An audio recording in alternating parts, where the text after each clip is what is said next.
खेतकों में बालू खनन का कार्य को लेकर पर्यावरण स्वीकृति हेतु जनलोक सुनवाई कार्यक्रम का आयोजन। पेटरवार प्रखंड के खेतकों में 26 हेक्टेयर भूमि में बालू खनन का कार्य को लेकर पर्यावरण स्वीकृति हेतु जनलोक सुनवाई कार्यक्रम का आयोजन किया गया।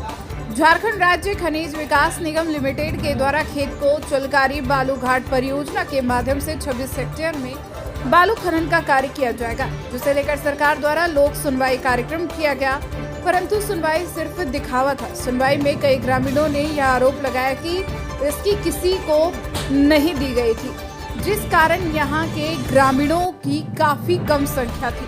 अधिकतर ट्रैक्टर मालिक और बालू का धंधा व उस क्षेत्र में काम करने वाले लोग ही उपस्थित थे। यहाँ तक कि पत्रकारों को भी इसकी सूचना नहीं दी गई थी, जिस कारण पत्रकारों ने इसका विरोध भी किया।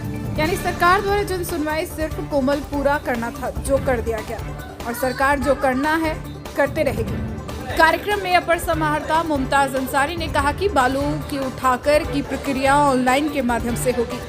जमा करने के बाद चालान कटेगी और वहां के माध्यम से बालू का उठाव किया जाएगा। आज का यह कार्यक्रम खेत को चलकरी बालू घाट से निमित्त हम लोग पर्यावरणीय प्रदूषण के निमित्त एक आम जन सुनवाई रखे गए थे। यह जो बालू घाट है, इसमें लगभग 26 हेक्टेयर बालू घाट से हम लोग खनन का कार्य करेंगे, जिसके लिए एक डिस्ट्रिक्ट सर्वे प्लान बनाया गया और उस प्लान को अप्रूव करते हुए आज हम लोग स्थानीय जनता से इस परियोजना के बारे में जानकारी दिए।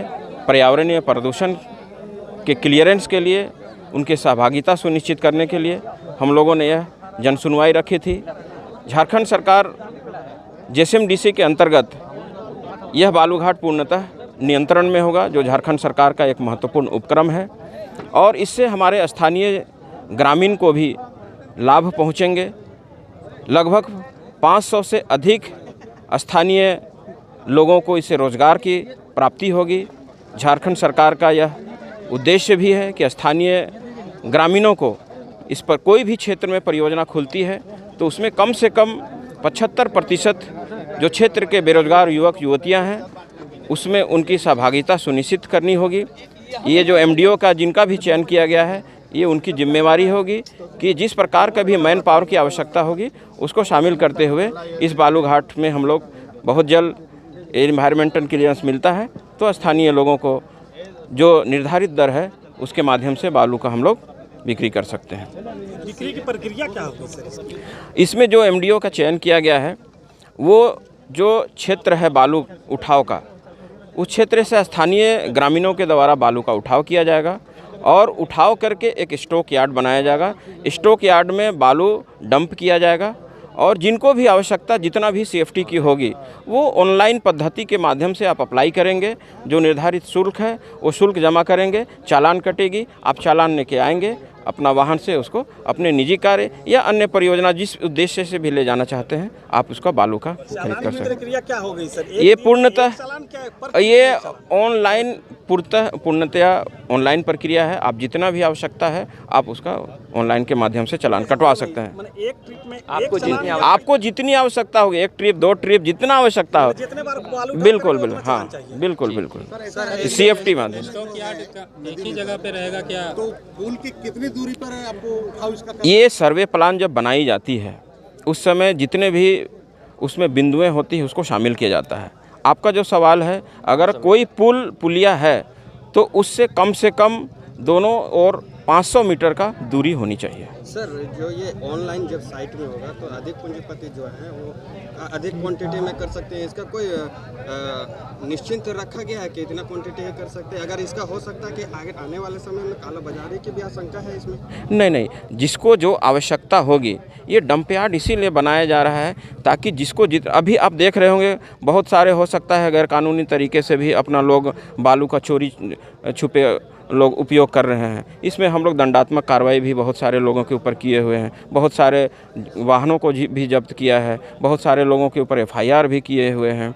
तो तो इस तरह के कृत्य से बचने के लिए सरकार ने विधिवत तरीके से राजस्व के संग्रहण के लिए यह पूर्णतया यह कार्यक्रम है। सर बालू के उठाव जेएसएमडीसी करेगी या तो मुझे जरूरत है तो मैं करूंगा, सेल्फ करूंगा? नहीं, जेएसएमडीसी का यह पूर्णतया नियंत्रण में रहेगा। सर स्टॉक यार्ड एक ही मतलब कहीं पे निर्धारित की जाएगी या कहीं?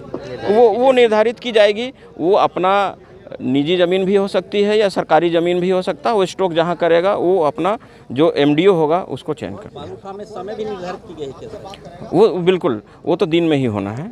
सर ये इसका सीमा बालू उठाओ जो नदी से किया जाना वो दिन में किया। इसका सर खरीद सेफ्टी के आधार पर होगा कि ट्रक के आधार पर नहीं, पर सीएफटी के हिसाब से जो झारखंड सरकार का निर्धारित दर है वो पूरे झारखंड के लिए है, वो दर निर्धारित है उसी के आधार पे। सर इसका क्या सीमा निर्धारित होगा कि यहाँ से यहाँ तक ही करना है? बिल्कुल नहीं, बिल्कुल जो डिमार्केशन एरिया है, बिल्कुल जो उसमें जो डीएसआर बना है उसमें उसका पूरा डिटेल दिया गया है, खाता प्लॉट एरिया उसमें डिमार्केट किया गया है, उससे इतर वो अलग नहीं जा सकते। प्लांटेशन सर कहाँ से कहाँ?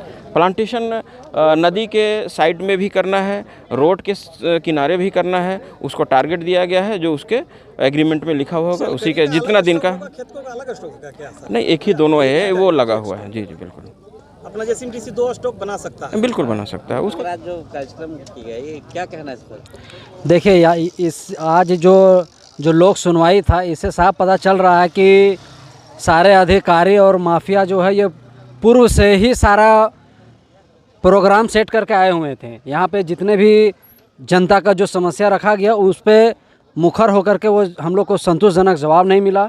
इसके बाद यहाँ पे हम लोग अपने जो समस्याएं थी उस समस्या को हम लोग रखें कि जिस तरह से बालू घाट की आप नीलामी कर रहे हैं, हमारे क्षेत्र से बालू जा रहा है, तो आप बताइए धनबाद वालों के लिए वही रेट और खेतों के लिए भी वही रेट, क्या ये सौभाग्य है?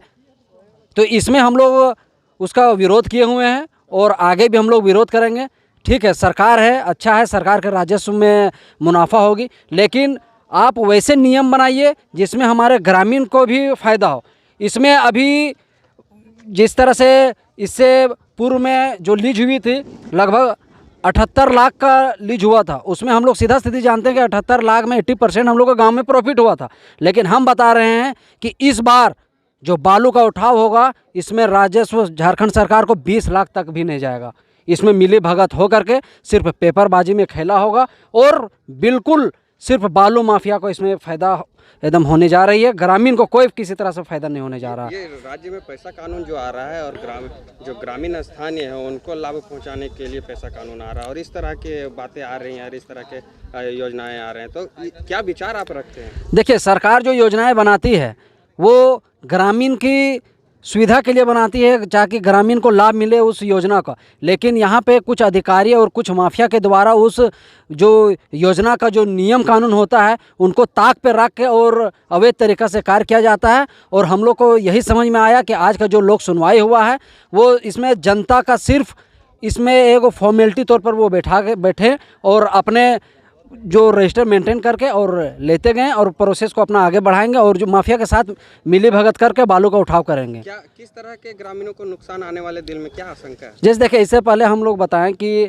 हमारे जो ज़मीन के कटाव हुई है उस ज़मीन के संबंधित में किसी तरह से कोई बात नहीं हुआ। इसके बाद हम लोग बोलें कि आपका जो है 26 हेक्टेयर भूमि है, आप उसमें लाइन दे दीजिए, चिन्हित कर दीजिए, लेकिन वो भी नहीं करेगी। इसके बाद जो पर्यावरण को लेकर के है, पेड़ पौधे लगाने हैं, उस पर भी ये विफल रहेगी। पूर्व में भी हुई थी लीज, क्या एक भी पौधे लगे? नहीं लगे। तो इस बार भी कुछ लगने वाली नहीं है, सिर्फ अधिकारी को इसे मैनेज करके और काम करने का प्रयास करेंगे। बस इसी तरह से ये काम कर रहे हैं। लेकिन हम लोग भी जो ग्रामीण हैं, हम लोग भी ठान लिए हैं कि अगर जो जेएसएमडीसी है या अधिकारी है गलत तरीके से अगर ये अपने बालू को यहाँ उठाव करना चाहेगी तो हम लोग कतई बर्दाश्त नहीं करेंगे और खुलकर उसका विरोध करेंगे। और वो अगर जो सरकारी गाइडलाइन है वो नियम के तरीके से आकर के अगर बालू उठाव करेगी तो ग्रामीण पूर्ण रूप से उसका सहयोग करेगी और झारखंड सरकार के राजस्व को बढ़ोतरी करने में अपनी भागीदारी निश्चित निभाएगी।